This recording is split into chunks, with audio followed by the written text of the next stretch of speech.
Welcome back to Seen It Before. We're probably going to say something stupid about your favorite movie because we've seen it all before, and I'm Danny. I did not like that. I did not like the way you looked at me like that. Okay. I'm Dan. Nope, I'm over here. Danny. I'm Dan. You're Dan. Thank you. I'm Danny. I am Dan. This is Seen It Before. And we are watching Michael this week. Quick thoughts. Quick thought. I mean, are you a fan of Michael Jackson? I mean, yeah, I like Michael Jackson. I actually, when I was a kid, I really despised Thriller because it was overplayed and really annoying. Oh man, I don't think you can overplay that song. I know. No, I'm not. I like the song a lot now, and I had a fun time with this movie. Like my foot was bouncing like the whole time. I was like, damn, this is like a really good jukebox musical. Like it's fun. It works to a degree, but we're gonna get into all the little nuances with this as we go throughout this. Yeah. So you got nothing? I like Michael Jackson. I never really understood. Like it was like I understand he's a good musician, right? I never like vibed with his music per se. I was more like, it's just like, I just don't like that. Like the, like that, like the grunting and the yeah. Like, No, I get it. it's just it's like I don't know. I can't really explain. Like certain songs aren't bad. Shut up. Just shut the fuck up. Well, we're gonna dive into that in just a minute now. So let's get into this thriller.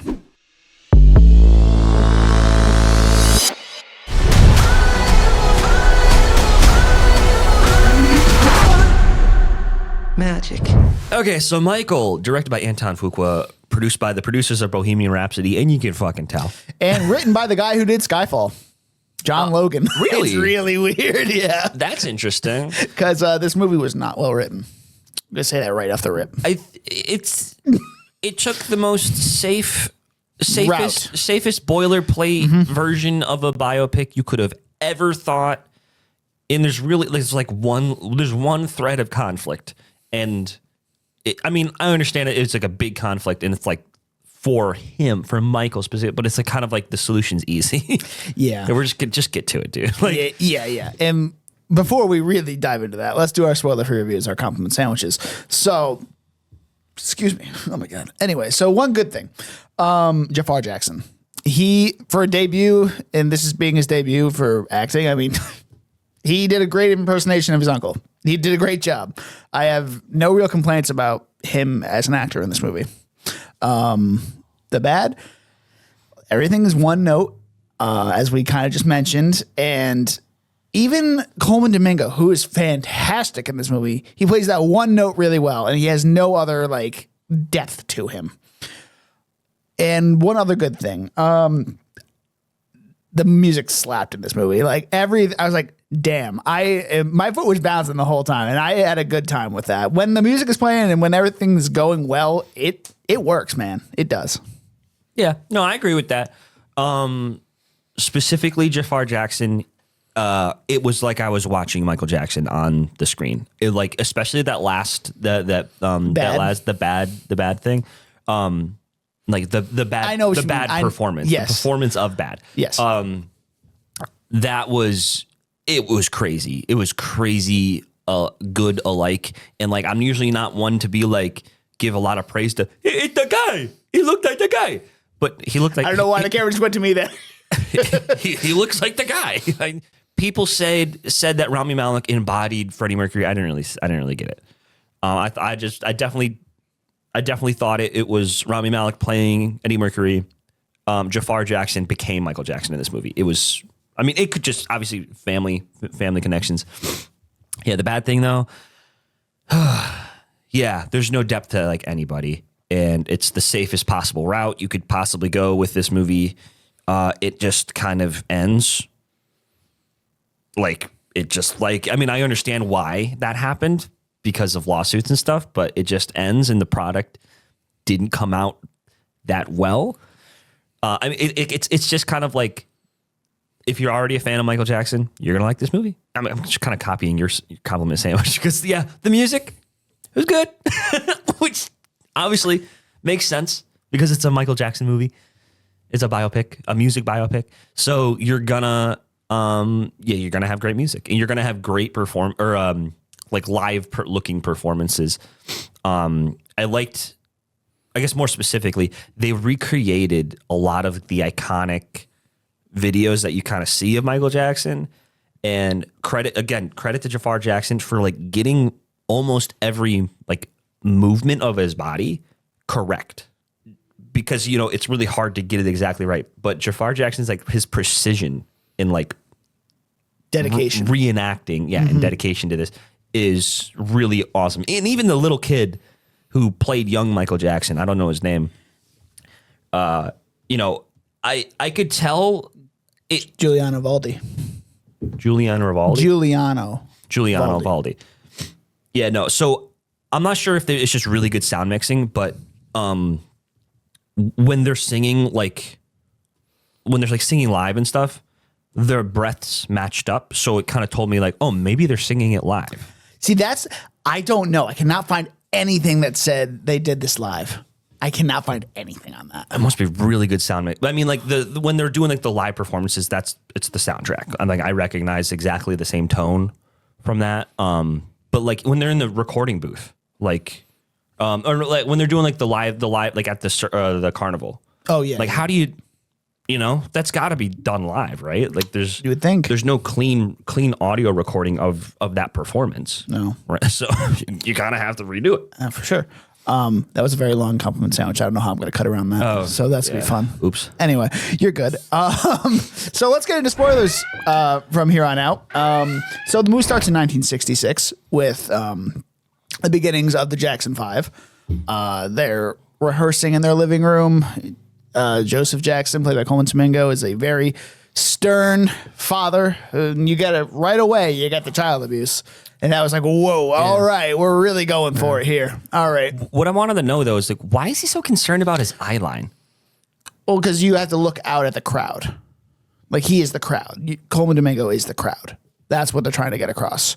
Look out at the crowd and don't, like, look down or whatever. You want to be professional. You got to look straight ahead. So I understand that. I don't know. I just, because it's like, you don't want to be staring at somebody in the eyes. No, like out forever. No, it's like public speaking. Look at people's foreheads. It's like look past them. Yeah. Like look past them. This is a great podcast. Yes, yeah. Like that kind of thing. Michael, over here. Michael. Yeah. And man, every time Coleman Domingo's on screen, I was like, oh boy, here we go. Yeah. So he's taking out the belt. Okay. Oh boy. It's even more cruel. He let him pick the belt. It was kind of like because I hear like go find me a giant stick, pick a switch. You ever hear that? Literally, yes. It's like extra cruel for no reason. And that just, it's the sign of the times at that point. Like that's just the way it was relatively normal. Mm-hmm. So in Gary, Indiana, yeah. But yeah, like so the family dynamic. Also, where the fuck is Janet? So Janet Jackson declined to be in this movie. She declined to have her portrayal of her in this movie. Really? Yeah, it was her decision. She did not want to be part of it. So the one daughter is not. Second, there's LaToya. LaToya is there, but like I don't know. She's kind of there. Did LaToya ever sing? I don't even know. No. She was out of the there. one daughter who did sing is not there. Mm-hmm. So she was always, I guess they never even mentioned her. It's like she didn't even exist in the movie. Like she could have said like, oh, she's at a friend's house or something like that. I don't know. They could have done something like that. She's a baby. Like you could literally just have a baby. Oh, is she the youngest? Yeah. Oh, I didn't know that. I'm pretty sure. Yeah, they go through, the beginning of the Jackson 5, and, they're doing certain gigs here and there. Michael is in his own little world, reading Neverland, Peter Pan, all that stuff. Because he never had a normal childhood, and they really did try to hit on that in this movie. And I think they did a good job of making that come across. It makes you think, though, did his brothers have a normal childhood? It's true. Maybe like, but he was the star. Yeah. So he was the one that was always, the more important one to care about, I guess. I just always kind of wondered why he was so different And they explained kind of, but like for the most, like I mean, that's just like my frustration with this movie. It's like I understand Michael Jackson, like sorry. Yeah, just get your thoughts. You're fine. It's hard because Michael Jackson is such an icon. You forget he's a person. So they did a great job going back to Gary, Indiana, making him seem like an individual, a person with, wants and dreams and stuff like that. But they missed a lot of like what I would consider like almost a little easier to like humanize him by showing the dynamics within the family with his brothers and his mom. Well, I mean, they do a little bit with his mom, but yeah, the brothers, there's only that basketball scene where they're just like, hey, you want to play basketball with us? And Mike's like, no, I want to play Twister. You want to play Twister. Like, that's the only real interaction we get with Michael and his brothers that isn't on stage. And that's... So I don't know how they felt about him. Were they jealous? I think they probably were. They had to have been, right? Like, he's the star. Normal. Like, that's just how it is. But they obviously they made a point. They all love each other. That is good, but we needed that extra step, I think, to make them come across as more of, humanize them, because like being jealous, that's human, like it's a thing. So yeah, I mean, it's kind of like we started off with Michael Jackson already being like a child prodigy, like that's his thing already. So maybe that's how it just was in real life. But it's like it was kind of hard for me to get behind, like, I don't know, more. I wanted more threads, because all you get from this movie, literally the only line of conflict is Michael versus his dad.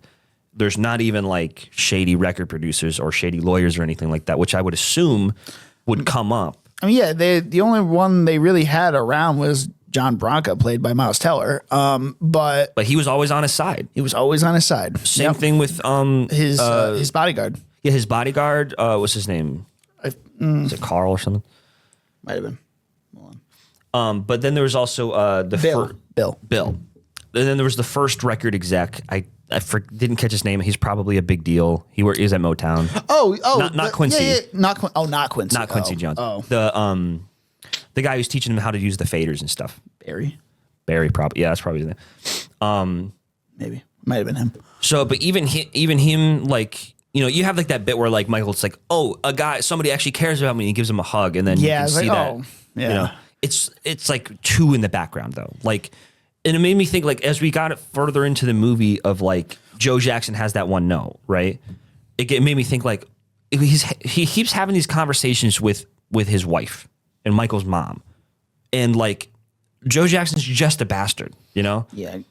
And Catherine won't do anything about it. So right. So I can see where that relationship devolved and how he became obsessed with this, but like there's no look through like cracks where it's like, how did she get involved with this guy? What does she see in him to have 6 children with him? Well, I mean, that's just the way it was though. You got to find someone, right? And no matter who they are.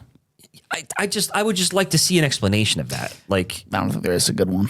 I mean, I thought it was nice. I'm glad we didn't get what I would assume would be a generic, like he's a wife beater. I'm glad we didn't get that scene. Yeah. Because she actually stood up to him.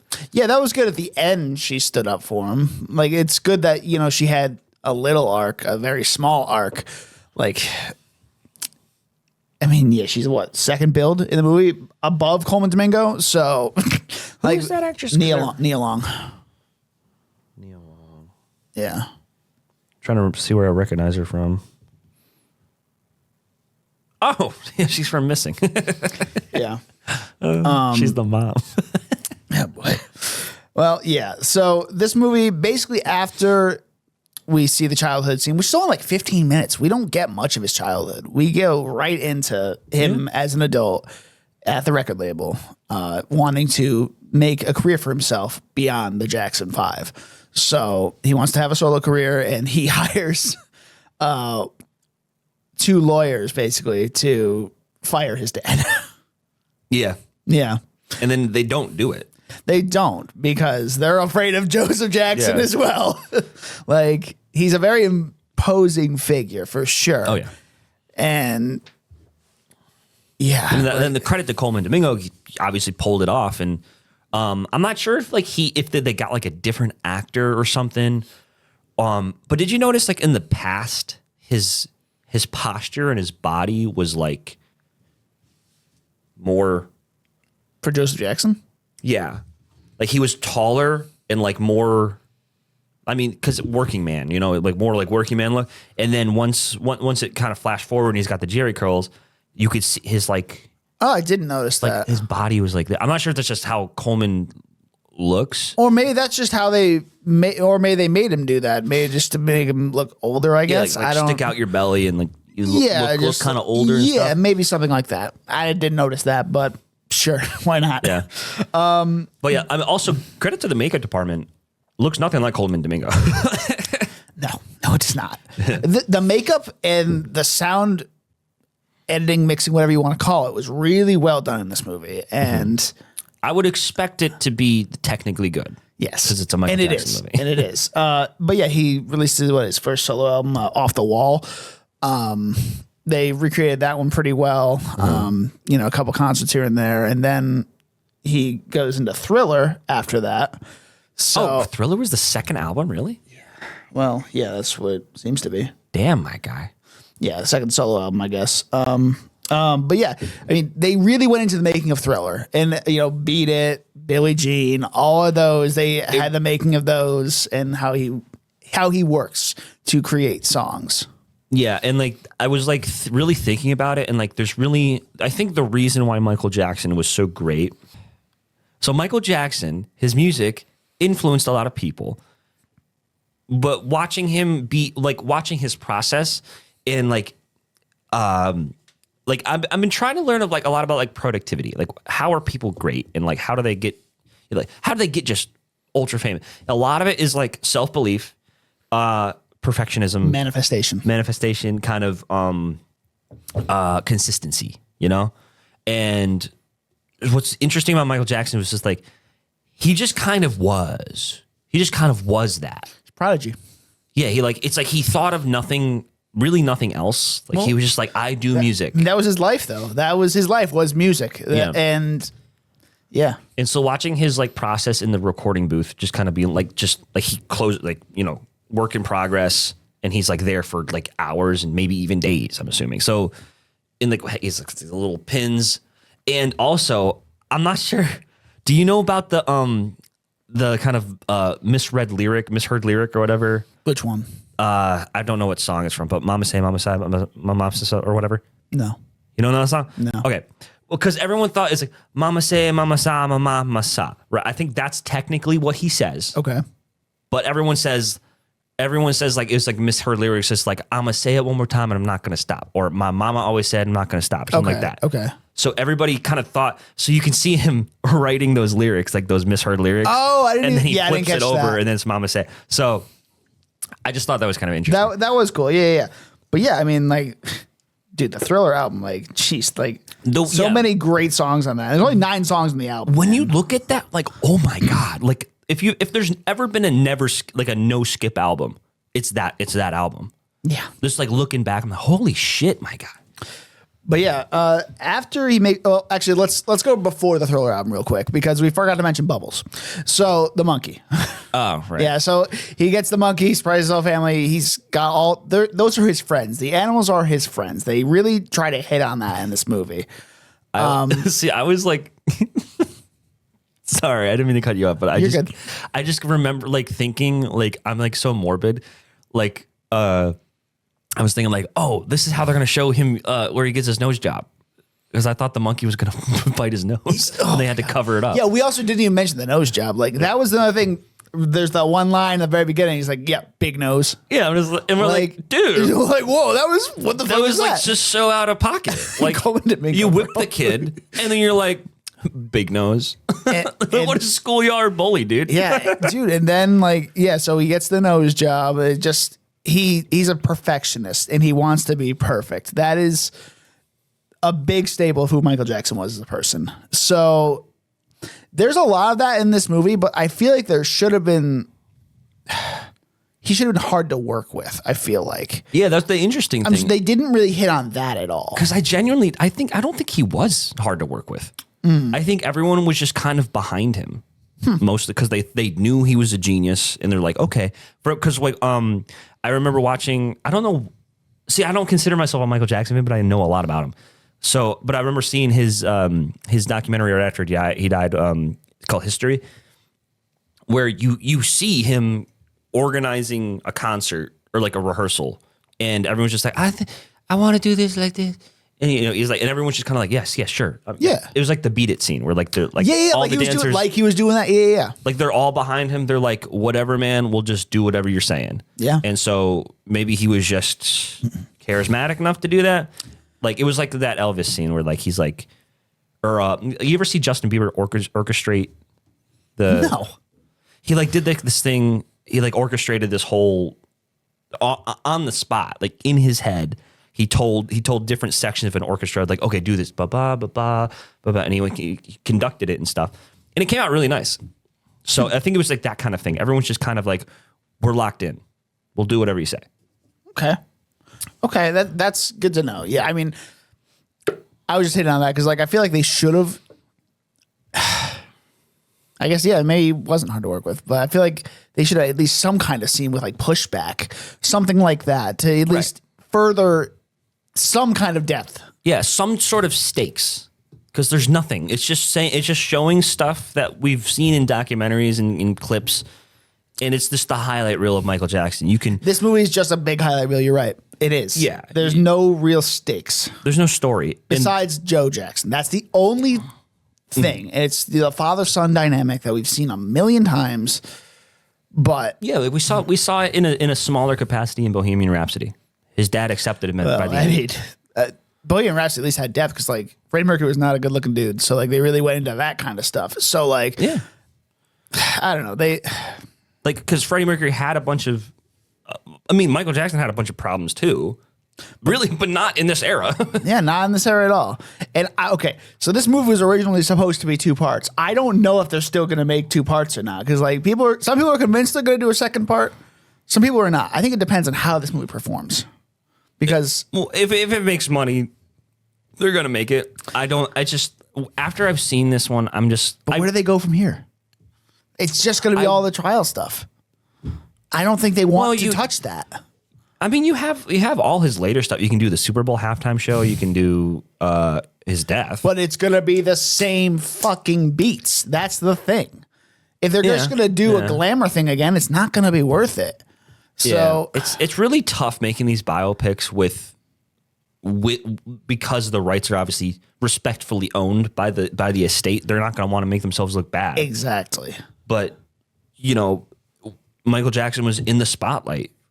Like we know all about this stuff already. I want to see something different and new. I want to see him as a person. That's what I liked about the first part, where we at least get, like this is what he does in his free time. He plays Twister with his monkey. Like I thought that was interesting. Yeah, I mean that was a good scene. When I think about like good biopics, I really come back to Steve Jobs. And the reason I think that movie is so great is because it did an unconventional plot structure. It showed dynamics that like aside to Steve Jobs that nobody knew. And it was honest, and it showed all the good and the bad. And I just in a great performance. And like, Michael Fassbender looks nothing like Steve Jobs, but he still was great. You know what I mean? So on one hand, like I appreciated Jafar Jackson looked like that guy. He really does. But it's like he played Michael like what we all know Michael Jackson to be. He didn't play it much with any extra layers, and that's his choice. And I think that's the script doing that and stuff. It's just like I wanted more. I wanted some sort of. There wasn't a story here. You know what I mean? Okay, so going back to the stakes here for a second, they did try to make some more stakes with, the CBS and MTV thing with Mike Myers.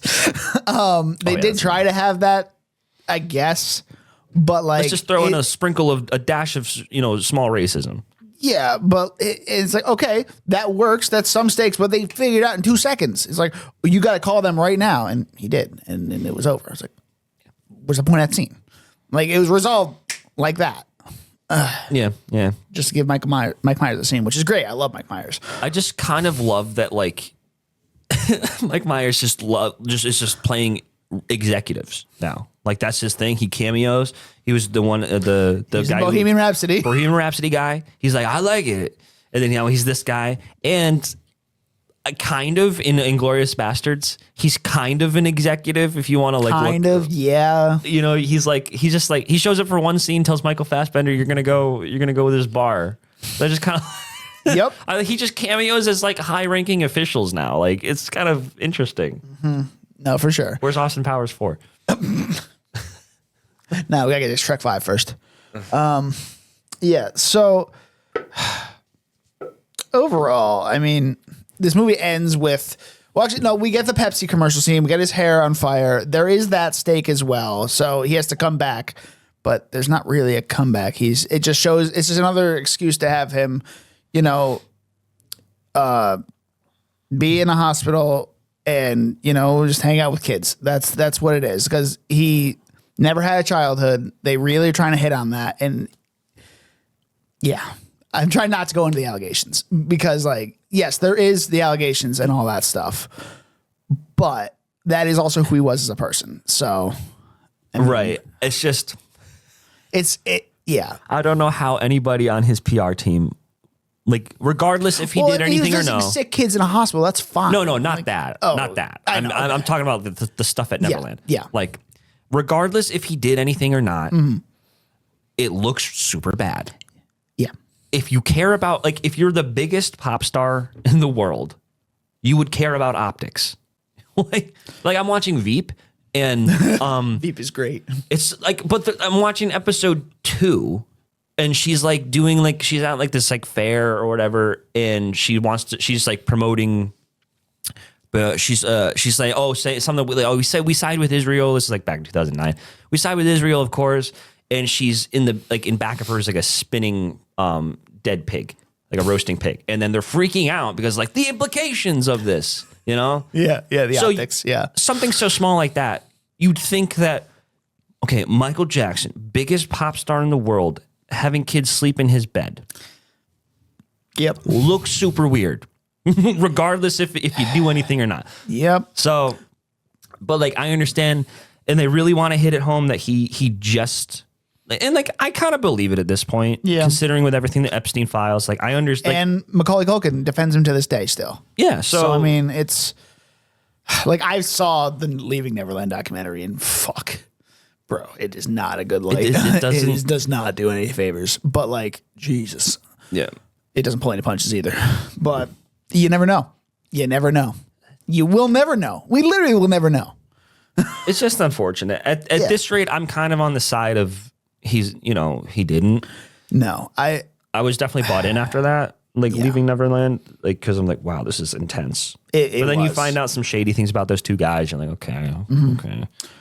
But yeah, so the movie ends with just like Bohemian Rhapsody. The movie starts with a walk out the tunnel, a flashback, and then it goes to a big concert at the end. Yeah. Very similar structure, but short and sweet though. It is short and sweet. This wasn't just over 2 hours. I mean, even that performance, it wasn't over long like the that was like 15. Aid. That was like 15 minutes Live Aid. Like that was crazy. It was a good scene. I just got real tired. Yeah. Real quickly. Like Rocket Man came out the same year. So good. I think it's so much better because the music isn't exactly correct, right? But it was still Taron Egerton singing the songs. Elton John, I think, is in the movie, right? Isn't he? And, he showed the good and the bad. And I mean, it went into his addiction. It went into all that stuff. It had so much more depth and it worked even as a musical still. It just, damn, it was great. Yeah. I still rewatch it. But like that's what I'm like. It's like, I just feel like it's like the Netflixification of like all these movies. Like you could look down at your phone and still be knowing what's going on. It's like that. They restate the plot. There's kind of stuff. Like there's nothing there. Like, but Rocket Man was like, okay, we're doing an Elton John movie. His story kind of lines up with a lot of the other stories. So that, he gets addicted to drugs. He has an abusing manager. He takes advantage. He's got to, we see that a lot. So how do we make it interesting? Let's make it a fucking actual musical, like a fantastical musical. Great, perfect, love They it. could make a stage play out of this movie. They could, and it would be great. So, So it's like I really wish, honestly, because we know everything about Michael Jackson, just do a dynamic of him and his brothers. You know, that's the stuff I want to know about. that would have been cool. It would have been nice to see them as not just, just background characters and just there for like one or two lines. Like, Yeah. it would have been better to see them actually have a dynamic. What was in the reshoots that would? Oh, they didn't add anything. Oh. I think they just cut out all that. The whole third act. I think it was just him. They made it more about him getting out from under his father. I think because you can see like a real threaded line where it's like the Pepsi commercial happened, and then he's like, I'm going to tell my father, and then they have the scene where like he's gonna, and then and he's like, okay, I guess I'll do it for family. Yeah. And I like that. Like it. So like with the third act, I think they just kind of made it more about him and Joseph, Which makes sense. Yeah. Yeah, I don't know. It was interesting though seeing because I see this like the mindset of like back to him being like successful and obsessed with music. Mm-hmm. He comes from a family like the crabs in the bucket, where it's just like he made it out, and to his credit, Joe Jackson got him there at first, but obviously Michael Jackson had the talent and the obsession. It wasn't like he just had the talent and Joe Jackson was the engine. Michael Jackson had both. Joe just kind of shined the light and made him kind of got it running, like got it started, rolling. Yeah, So to see him like this happens a lot with child actors, like their parents, like Jeanette McCurdy, like her mom. Hell, even Macaulay Culkin, dude. Yeah, exactly. Yeah, so they all like it's like you owe your family. We got you here, and it's like to some credit, like sure, okay, but it's my life. It's freedom, and so at a certain point you don't owe anybody anything. That was kind of like the takeaway. I think a lot of these movies should kind of aim towards is like if you have the talent, you got there. But it's like don't discredit yourself. Like it's you did it, So yeah. So why do we think this movie got the 38% it has on Rotten Tomatoes right now critically? Critics I think they just don't like that it doesn't. It's just very one note. I think that's the main thing their complaints. It's incredibly flimsy. Mm-hmm. Like it has nothing else to offer other than everything we already know. Audiences seem to really enjoy it. 97% currently on Rotten Tomatoes. That's crazy good. Right, because it just plays all the greatest plays the hits. Literally plays the hits. Literally plays And overall, I think I want to give this movie like a 77. It's fun. It's rewatchable. But it doesn't have substance at all. And that's really what I look for in movies like this. I want to know why these people are the way they are. This gives you a little insight, but it doesn't really give you anything to chew on. So it's just the way it is. You could literally just watch a documentary. Could have been not an email. Leaving Neverland. Not that one. Not that one. All right. Like it's definitely in the vein of Bohemian Rhapsody, where I'm just like, okay, but the thing about Bohemian Rhapsody is because it's not as competently made as this one. So I think that edges it out a little bit. I think Bohemian Rhapsody is like a 60 for me, as I never want to watch the movie ever again. Me too. I thought everyone was insane for thinking like, oh, it's amazing. It's the best thing ever. I think he won an Oscar. He did. It's a good performance. I'm not sure if it's the best performance of that year. So what are you going to give it? I give this one like 70. Yeah. Like it's fine. And not, yeah. Anyway. It's whatever. Yeah. So the other upcoming biopics we have to look forward to are obviously the 4 Beatles movies. So, okay. So when you say that, it's 4 different movies centered on each of those guys. Already right off the bat, interesting structure. I'm already kind of into it. Sam Mendes directing all of them. I'm okay. That's kind of a neutral point because he's made some great movies. He made some awful movies. Mm-hmm. I don't know who's writing it. I didn't look into them, but I don't know much about the Beatles, honestly. I only know the big things. So I'm going to be going kind of blind to this because I don't listen to the Beatles. I don't give a shit about the Beatles, but that's just me personally. Again, they never been, like same thing with Michael Jackson. He's never been my cup of tea. Beatles haven't been my cup of tea. I like their big hits. Yeah, for sure. And the other one, the Bon Jovi biopic. See, I know nothing about Bon Jovi. I know a lot about Bon Jovi, but I'm interested to see how they go about, because it's going to be the same thing. So obviously they start with the single Runaway in 80 whatever, but are they going to delve into his background? Are they going to delve into like, I don't know, because they have a huge drug problem in the mid 80s. Huge drug problem, like every other band. Honestly, that's why they haven't done the Aerosmith biopic yet. Yeah. Because they were literally the Toxic Twins. And like, there's always been tension between John Bon Jovi and Richie Sambora. Always been tension. That's why he left the band at one point. And they broke up at one point and then came back in the early 2000s. So like, I don't know how they're going to structure this movie and how it's going to work, but it's going to be weird. They're going to break it. They're going to break events and they're going to move them around to make it fit. And on some level, that's kind of okay as long as it has concise cathartic. Like, what's your point here? And where will they end it though? That's the thing too. I don't know where they're gonna end it because the band is still going to this day. So like, the logical thing is just to, I think, maybe just the 80s, but like, do it at like a peak. End it at a peak when they like. I don't know when that would be. I don't know, Shot Through the Heart.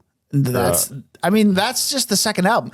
Slippery When Wet is their third album actually. That's their third album. But like, they all came out within 3 years of each other. Those 3 albums, they were going, crazy speed. That's what happened with the Beatles. They released like 4 albums and then stopped. They're really only together for like 4 or 5 years. That's crazy, dude. Yeah. Also, another thing, you don't see biopics of like guitar players.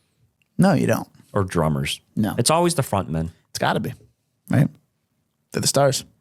Yeah, but that's where the Beatles is gonna be interesting. So if they were to make like a Guns N' Roses biopic, okay, I mean obviously Axl's gonna be one of the stars, but I think you have Slash, and like Slash has just as good a story, you know? It's fair.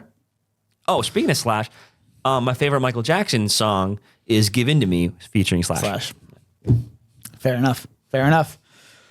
All right, I think we're winding down on this episode. We already gave our ratings a long time ago. So anyway, recap on that: 77 for me, 70 for you. Yeah. So what do we got coming next? So we got The Boys. We still got the boys. The Boys. We're gonna have some more dual debates coming. We have to actually plan another one. We got the tournament coming up in the summer. The tournament coming up in the summer. We don't know when that's gonna be, but we're gonna. We don't even know the questions yet. We don't know anything yet. We are clueless. So. Yeah, our next movie we're doing for Seen It Before is gonna be. Hold on, where's our? Are we doing Hokum? Hokum? No, I don't think so. I'm just gonna watch it. I hear it's great. Hold on. This Rabbit Man. I'm excited for it. I am. The next movie we have isn't until. Oh man, isn't until Mandalorian and Grogu. So that's our next. That's our next one, Danny. Are you ready? Are you ready? I can't believe I'm not excited. I'm actually actively like not looking for, like dreading a Star Wars movie in theaters. And I can't believe I'm in the day and age where I'm saying that. You know how sad that is? Yeah, you're an old fart now. I don't even think it's that. If they made an Andor movie, I would be fucking there, dude. It just goes to show the difference between Tony Gilroy's writing and, well, okay. So I think maybe it's because I have grown and I appreciate the more mature storytelling. Yes, in Star like Wars. Daredevil Born Again in season 2. Yeah, holy Daredevil shit. season 2. Holy shit. I don't think there's been a miss. There hasn't been a miss of an episode yet. No, they're all great. They're all great. Or Seen It Before. You can find us on Instagram and TikTok with @SeenItBeforecast. That's SCENE It Beforecast. And you can find me on Letterboxd with DonutMan96. I'm Dan. I'm Danny. You can find me on Instagram at Danny_Wass, my Letterboxd and serialized at DJ Wass, or my YouTube channel, which is just Danny Wass. Okay. Okay, so we'll see you guys next time until we see you next time. Yeah? Is that what you're ending on? Yeah. Until next time, we will see you next time.